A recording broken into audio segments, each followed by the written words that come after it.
देश में moral corruption इतनी ज्यादा बढ़ चुकी है कि हर इंसान हैवानियत की ओर जा रहा है और आम जनता के हाथ में मोमबत्तियां हैं। मगर ये वो देश था जहां नारी सम्मान के लिए या तो महाभारत होती थी या लंका दहन। आखिर हम किस ओर जा रहे हैं, इसी पर बात करेंगे जम्मू के फॉर्मर मेयर और बीजेपी के वरिष्ठ नेता, जिन्होंने कई सारे फैसले नारी सम्मान और जनरल पब्लिक के सम्मान के लिए लिए। इसीलिए आज जो कलकत्ता में इंसिडेंट हुआ उसके लिए हम इनसे बात कर रहे हैं। राजेंद्र जी, शर्मनाक हादसा कोलकाता में, आखिर हम कहां जा रहे हैं? मॉरल करप्शन, फिजिकल करप्शन, कितनी करप्शन को हम झेलेंगे? ये समाज में हो क्या रहा है? देखिए, आप बिल्कुल सही कह रहे हैं। वहाँ एक डॉक्टर बेटी की हत्या हुई और हत्या करने वाले वही इंस्टीट्यूशन के लोग जहां वो काम कर रहे थे। और मुझे पूरा विश्वास है कि ये हत्या सामूहिक रूप से की गई थी और उससे पहले गैंग रेप भी हुआ होगा। और मुझे ये समझ में नहीं आते, इंसानियत से हवानियत तक पहुंचने के लिए इन सबको थोड़ा भी वक्त नहीं लगा। और जिस तरीके से कलकत्ता में पहले भी एक रेप हुआ था, होते रहते हैं, और देखता हूं मैं महिलाओं को गाड़ी के साथ बांध के घसीटा जाता है। और वहां की जो चीफ मिनिस्टर है ममता बनर्जी हैं, खुद एक महिला है। मेरा ये मानना है ये इसलिए हो रहा है क्योंकि हमारे में एक एटीट्यूड आ गया है, चलता है। उस चलते के एटीट्यूड के कारण किसी को भी आज गलत बात बोलने में एक बार भी दिमाग में सोच नहीं आती कि मैं बोल क्या रहा हूं। आपने देखा होगा किसी से जब आप आज बात करते हो ना, तो वो गलत बातें भी बोल देते हैं, कुछ भी। हाँ, वो ये सोचते हैं कि इसकी एक्सेप्टेबिलिटी है, और किसी हद तक है भी। क्यों? हम भी अपने दोहरे चरित्र के कारण बात स्पष्टता से नहीं रखते। हम कहते हैं यार मेरा क्या लेने देना, ये हमारा ही लेना देना है। वो बंगाल की बेटी नहीं थी, पूरे हिंदुस्तान की बेटी है वो। कल वो किसी के साथ भी हो सकता है, किसी के परिवार के साथ भी हो सकता है। तो आप ये सोचो, जब सामूहिक रूप से गैंग रेप हुआ, उसकी हत्या हुई, और मेरे को सुनने में आया है कि उसकी टांगे 90 डिग्री पे कर दी गई थी, आंखें फोड़ दी गई थी, चश्मा तोड़ दिया गया था और वस्त्र भी फाड़ दिए गए थे। यहां तो इंक्वायरी कराने की जरूरत ही नहीं है।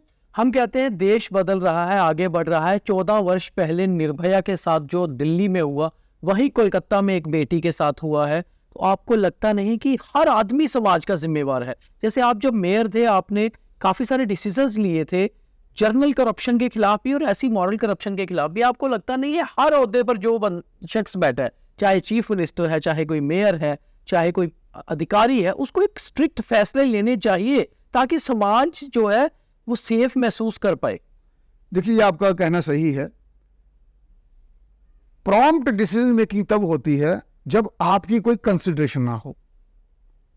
और अपना उसे आपके इनसे आप ये कह लें कि ये बड़ी दुर्भाग्य सी बात है कि हम अपने निर्णय को प्रभावित करवा लेते हैं किसी न किसी कारण से, चाहे वो कास्टिज्म हो, चाहे वो भाई भतीजावाद हो, चाहे वो मॉरल करप्शन हो, चाहे वो फिजिकल करप्शन हो।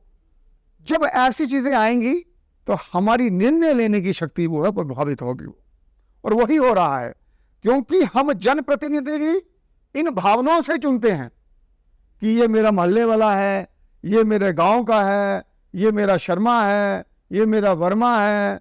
वो क्या है जी, अगर कोई पढ़ा लिखा नहीं भी होगा तो क्या होगा, चलता है।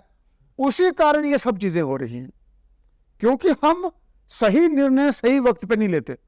और उसके कारण पूरे 5 साल फिर हम ये देखते हैं कि अगले 5 साल में हम इनको बदलेंगे, और वही बदलते बदलते 70 साल हो गए और वो सोच नहीं बदली।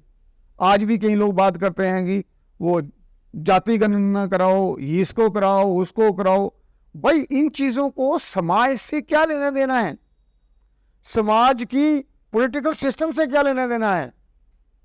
और जब हम जितना इस चीजों में घूमते जाएंगे, घुसते जाएंगे, और हम उतने ही डिवाइड होते जाएंगे, हमारी डिसीजन मेकिंग कंफ्यूज होगी और सही डिसीजन मेकिंग कभी नहीं हो सकती। आप ये देखो, जो डेवलप्ड नेशन है जी, वो लोग भी तो जी रहे हैं दुनिया में, लेकिन वो कैसे आगे बढ़ रहे हैं? राजेंद्र जी, मुझे लगता है क्योंकि- स्ट्रिक्ट डिसीजन मेकिंग की क्योंकि जरूरत है। उन्होंने सिस्टम बनाए होते हैं। व्यक्ति कोई भी आए, system is transparent and accountable, उनका सिस्टम काम करता है। जो यही भारतीय बाहर जाके डिसिप्लिन हो जाते हैं, तो यही आके वो इनडिसिप्लिन हो जाते हैं। क्यों? उधर डर है कि कोई पूछने वाला है, इधर डर नहीं है कि पूछेगा कौन। चाहे वो आप पार्लियामेंट देख लीजिए, वहां जिस प्रकार से व्यवहार होता है कई लोगों का, तो वो तो एक रोल मॉडल नहीं हो सकता था। बिल्कुल, पार्लियामेंट में तो वैसे लोग जाते थे जहां उनका आचरण, उनकी भाषा, उनकी सभ्यता, वो उनके बातों से, उनके शब्दों से झलकते थी। वहां वो चीजें वहां खत्म होती जा रही हैं। और वही जो असर्टिवनेस, अग्रेशन कहूंगा मैं, वो लोगों में आ गया। क्योंकि जब वो वहां देखते हैं लड़ते झगड़ते, तो लोग सोचते हैं कि यही चीज सही है, तो वो सड़कों पे करना शुरू हो गए। आज आप किसी को भी रोक के देखो सड़क में, किसी से बात करके देखो, इतना अग्रेशन है सब में, चाहे वो किसी भी वर्ग का हो, किसी भी जनरेशन का हो। ये अग्रेशन इसीलिए आ रहा है क्योंकि जिनको रोल मॉडल बनना है वो अपनी दिशाहीन। समाज को सोच बदलने की जरूरत है, मगर सरकारों में या ओहदे पे बैठे हुए लोगों को डिसीजन मेकिंग की जरूरत है। तो डिसीजन मेकिंग स्ट्रांग क्यों नहीं हो रही? लोग क्यों डर रहे हैं? कैसे होगी? जब हमने व्यक्ति को चुना जिसको एक्सपोजर नहीं है, जिसको एजुकेशन नहीं है, जो आया ही पैसे खर्च करके है। इसीलिए मैंने जो कैंपेन चलाया था, ईमानदार जम्मू शानदार जम्मू, क्यों चलाया था? मैंने 22 साल के एक्सपीरियंस में देखा कि कौन कौन सी जगह है जहां हम जब तक काम नहीं करेंगे हमें अकाउंटेबल और ट्रांसपेरेंट सर्विसेज नहीं मिलेंगी। इसीलिए मैंने बोला था कि मेरा नेतृत्व पढ़ा लिखा होना चाहिए, मेरे को इलेक्शन प्रोसेस में पैसे नहीं खर्च करने हैं, मेरे को जात पात का समर्थन नहीं करना है। तो इसी प्रकार से आपने देखा वहाँ ग्रेटर कैलाश में जो अवतार सिंह जी की हत्या हुई, वो क्यों हुई? वो हत्या क्योंकि नेक्सस था। और कोई लीडर वहां गया उनके साथ संवेदना बताने के लिए? क्यों नहीं गया? क्योंकि वो खुद लैंड ग्रैबर होंगे।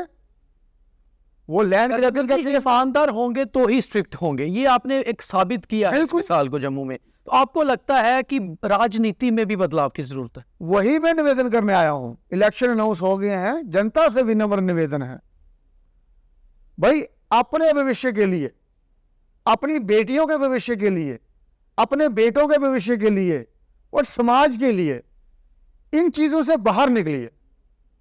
कि जो व्यक्ति पैसे का प्रचलन करते हैं उनका समर्थन मत कीजिए, जो लोग जानकार नहीं है उनका समर्थन भी मत कीजिए। क्यों? अभी हमारी स्टेट में पॉलिटिकल सिस्टम और एडमिनिस्ट्रेटिव सिस्टम बदल गया है। लोकल बॉडी इंस्टीट्यूशंस यानी कि पंच, सरपंच, डीडीसी और कॉरपोरेशंस ये डेवलपमेंट का काम करवाएंगी। और जो एमएलए हम चुनेंगे उन्होंने सिर्फ लेजिस्लेट करना है, इनके कानून बनाने हैं और रूल बनाने हैं। और कानून और रूल बनाने के लिए आपका एक्सपोजर, आपका एटीट्यूड, आपकी नॉलेज और आपकी कंसिडरेशन लेस सोच और नॉलेज ऑफ सब्जेक्ट ये काम में आएंगे। ऐसे लोगों को आप चयन कीजिए। कौन से ऐसे लोग हैं जो डॉक्टर श्यामा प्रसाद मुखर्जी और पंडित दीनदयाल उपाध्याय जी के विचारों पे चलने वाले हैं, उनको आप चयन कीजिए। और नहीं तो हम बदलते जाएंगे, बदलते जाएंगे, बदलते जाएंगे, लेकिन हालात खराब, बदलाव नहीं आएगा। बहुत धन्यवाद राजेंद्र जी। सोच बदलो तभी देश बदलेगा, और उसके लिए स्ट्रिक्ट डिसीजन, हार्ड डिसीजन लेने होंगे ताकि कोलकाता जैसा इंसिडेंट जम्मू में ना दोहराया जाए। आप देख रहे थे एक खास कार्यक्रम। कोलकाता में जो हुआ वो देश के बाकी हिस्सों में ना हो, इसके लिए जरूरी है हम सबको अपनी सोच बदलने की। बहुत धन्यवाद।